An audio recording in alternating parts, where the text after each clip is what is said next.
Joshua Hinks Dance Reflective Journal, 30th of November to the 3rd of December.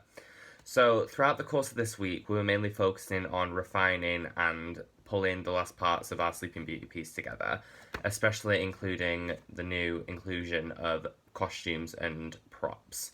So, mainly this week, we focused on getting the costumes right, getting the props together, getting how, the feel of what it's going to be like on the actual performance with the costumes and the props, and just running it through all the way through performance wise, and also breaking down each act in order to refine it and practice it in sections.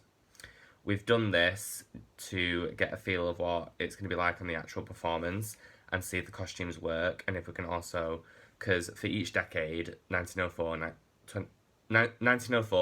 1920, and 2020, we all have costume changes.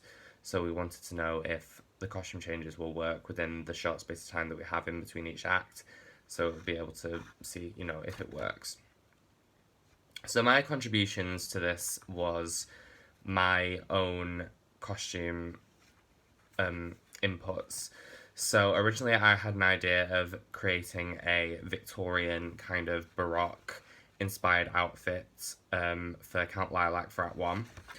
But I decided to scrap that, and we ended up coming up with a kind of like a 19th century pirate look. So it is a white shirt with frilly sleeves, with a gold kind of tunic over top, and then these massive black feathered wings, which were my own contribution because I brought them from home, and I used them to see if they worked in the performance and if they didn't get in the way or anything.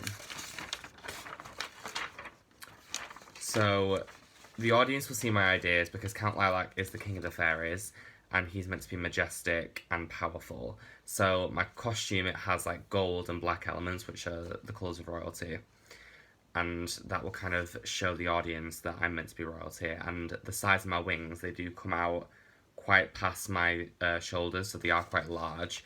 So that will kind of give the large and in charge type vibe. And they are very powerful looking to show my power as the king of the fairies.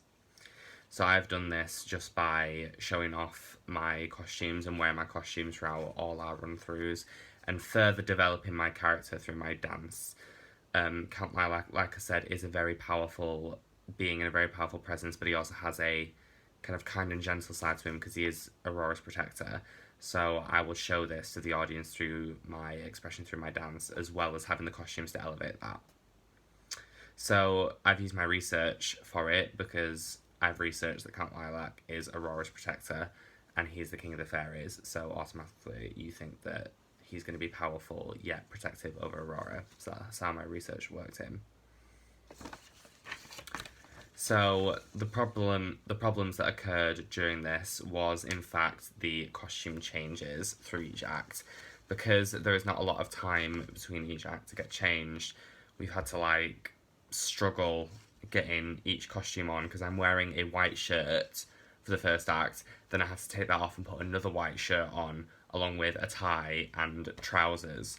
So it did cause quite a lot of problems, and then it's even harder for the third act because it's a black top with jogger bottoms and trainers and a mask. So the problems really were getting the time frame right, but away from the costumes, another problem was Act 3 itself, because Act 3 has been the section of the performance that has not been refined enough.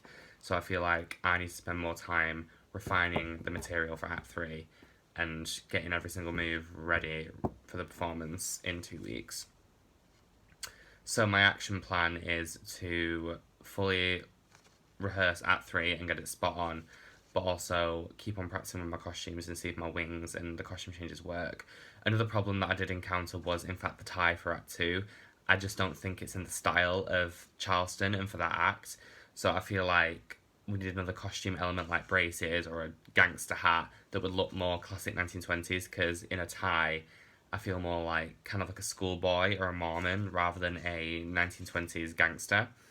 So I feel like my action plan, I need to see what it looks like without the tie and use braces or a hat, and also refine Act 3 and carry on using my costumes to further develop my character.